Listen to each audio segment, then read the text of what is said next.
Hi, this video is about self-sabotage.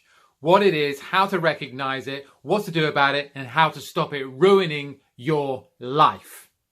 Hi, Jody Dean, Flow Ninja channel here.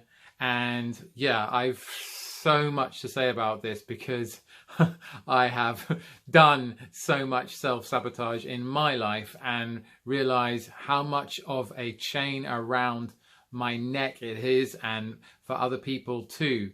And it's just this insidious behavior mechanism that we all know, but we may not be aware of, that really influences and can completely destroy our lives. Now, where does it come from? Self-sabotage. I think self-sabotage comes from the shadow self. I did another video about that. Check it out. It's in the feed. The shadow self, you know, all the trauma, the pain and suffering we've experienced that's been internalized, which hasn't been cleared, which hasn't been released and healed, which has created negative self-limiting beliefs, which we live by unconsciously, subconsciously. That's the program that's been inserted into us, imprinted into us from being a baby and onwards, from modeling our parents and significant others, how they were with others, their relationships, their behaviors, how they treated us, and so on and so forth. And this is this kind of, yeah, entangled part of ourselves that, you know, we're not aware of, because when we become aware of it, it ceases to be the shadow. And one of its classic key modus operandi is sabotage. So sabotaging what we're doing when we try to take a new course in life, when we try to make changes, when we try to do things better, it will come in and it will just go, no, no, not happening, you know. And it's incredibly disabling. So that's basically, in a nutshell, I guess, why I believe self-sabotage happens. And yeah, as I said, like, I've experienced so much of it in my life, and I still do. And I'm going through a process now daily where I'm noticing and recognizing, why does that, like, if I had that, I've had a really bad outcome there, like, why did I have that bad, you know, is it, what, am I self-sabotaging? What's going on? What's the behavior behind this? It's causing me to have this result, which I don't want. And so important to bring awareness in and look at it. And, you know, it connects back to self-esteem. So low self-esteem, low self-worth, which again connects back to the shadow self and limiting beliefs. And, you know, what we need to do is, well, my invitation to you is to, one, recognize it, the behavior, what's happening, okay? You know, is it that you're overspending all the time? Or is it that you're overeating?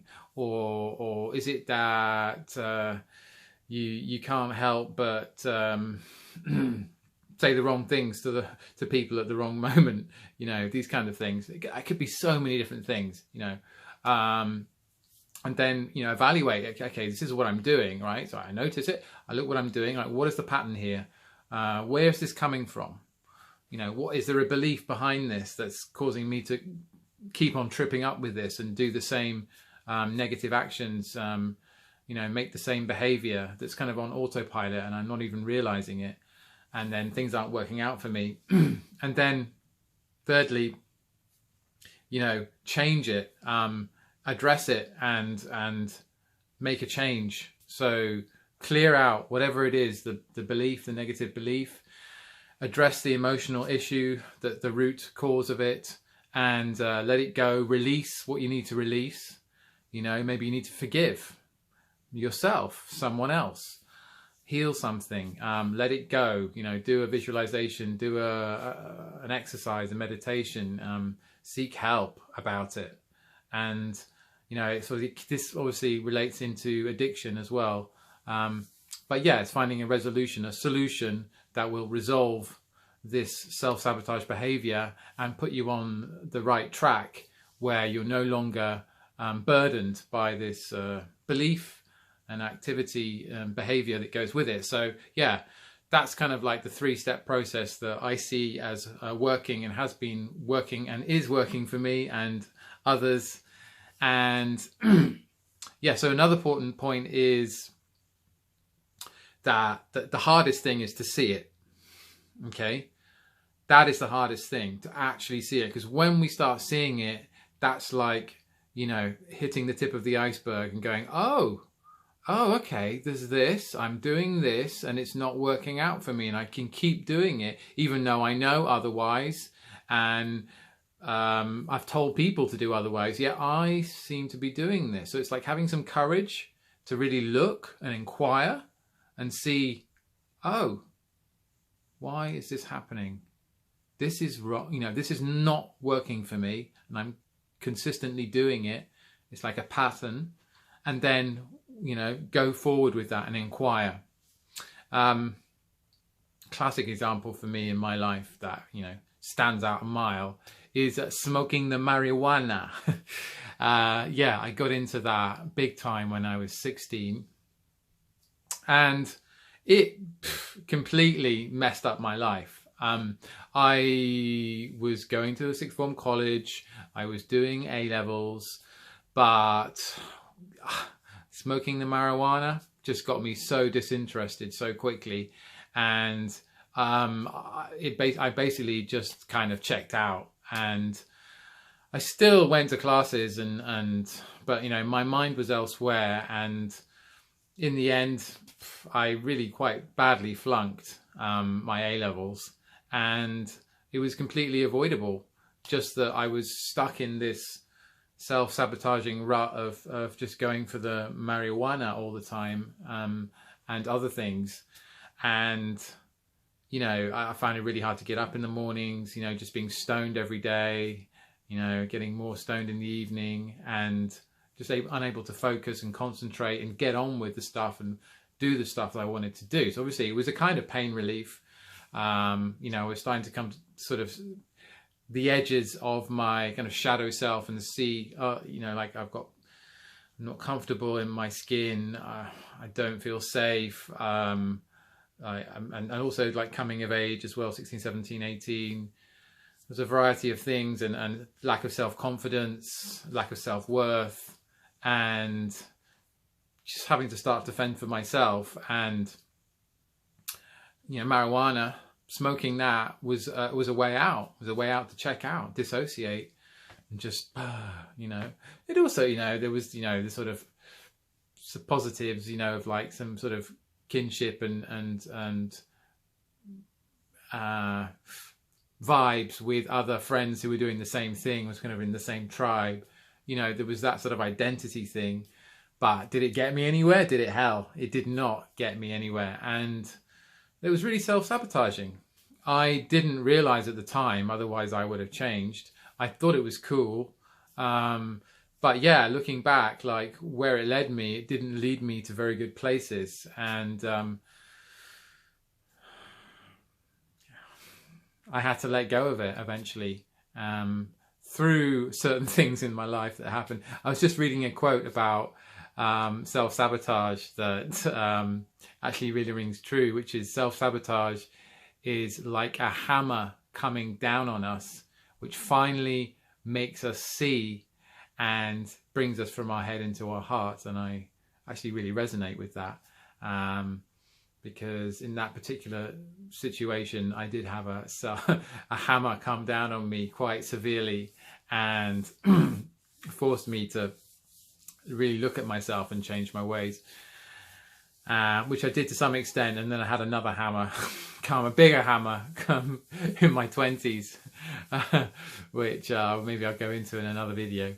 But yeah, that was the final kind of hammer, self-sabotage hammer, that I got the message, and I was like, okay, let's look at this, let's evaluate, let's address, and let's change and create different behaviors, and, you know, be a different person by changing my beliefs and really kind of upping my game in life, and going really into this developing and discovering myself more.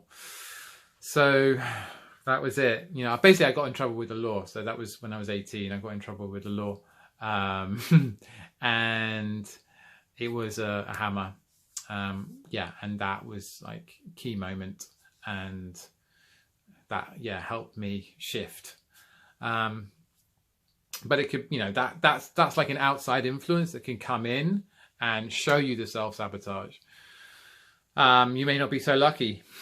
You may have someone point it out to you, or you may just be just in a rut for years with the same behavior that's actually really screwing your life up, and you think it's all right, and you think it's just how it is, or you don't feel you have options. But you do have options. You always have options. You always have a choice.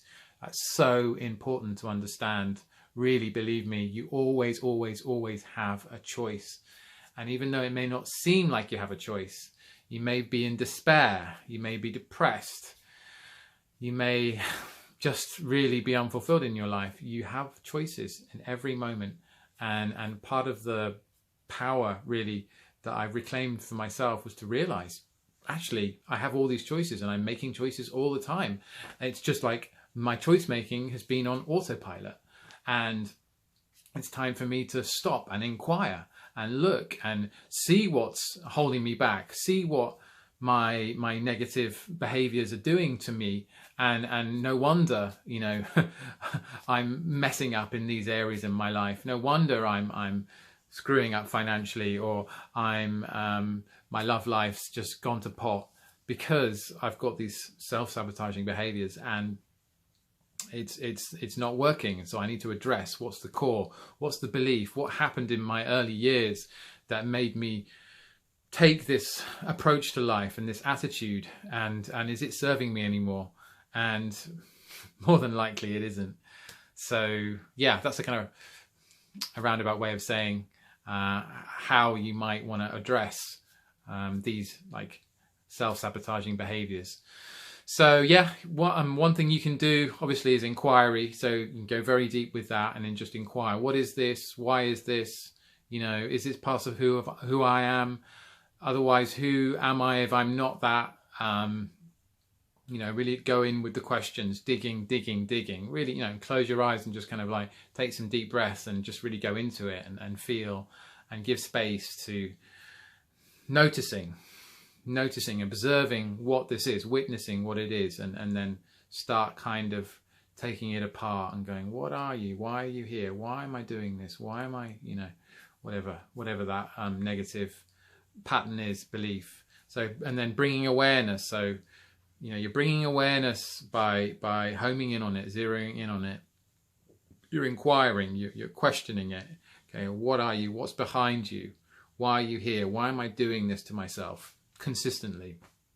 Okay, and then you can also use, there are tools and techniques out there which you can, use to help you navigate this and work with self-sabotage and work with beliefs and what's holding you back. And there can be healing modalities, they can be self-help modalities, NLP, myriad options out there, really, honestly. And then of course using a coach, a mentor, a therapist to help you work through things, help you identify your self-sabotaging behaviors and the beliefs that are behind them, and how you might get out of that. And yeah, brilliant. Like the work I've done with coaches, mentors and therapists has been absolutely priceless to help me shed stuff that's holding me back and break through my self-limiting beliefs and quit the self-sabotaging behaviors. And vigilance, it's an ongoing process. It's a daily practice really of just being vigilant, being aware and inquiring and seeing, okay, so how is this, does this work for me? Is this serving me? Is this not serving me? Well, how come I'm still doing this? I've just like got this, had this interaction or altercation with someone. What is that? Like, what's behind? Why is this like bad feeling between us, or this negative thing that happened, why did it happen? What am I doing to create that? Etc, etc, etc.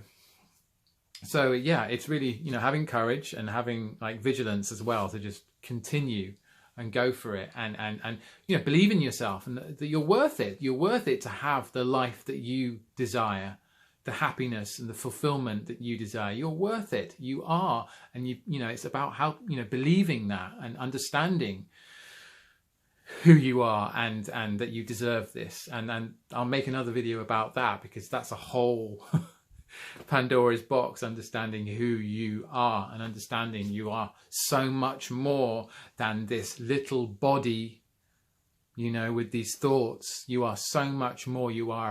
This is just a fraction of who you are. I put that to you, and I invite you to look into that, because that is my truth. And what an amazing, amazing realization that has been for me. Anyway, hope you got something out of this video. If you feel inspired, you liked it, you found something valuable, please like, comment and subscribe as well. Got loads of other videos already on this channel. I would love to hear your thoughts. What resonated with you? What would you like to hear more of? And what tickled you? I'd love to hear. Maybe you have your own stories, your anecdotes as well to do with self-sabotage. Maybe you can put them in the comments. We can have a conversation about that, because self-sabotage goes into all areas of life, and yeah, it's a real stickler. So yes, thank you so much. This video is over. Hope you have an amazing day.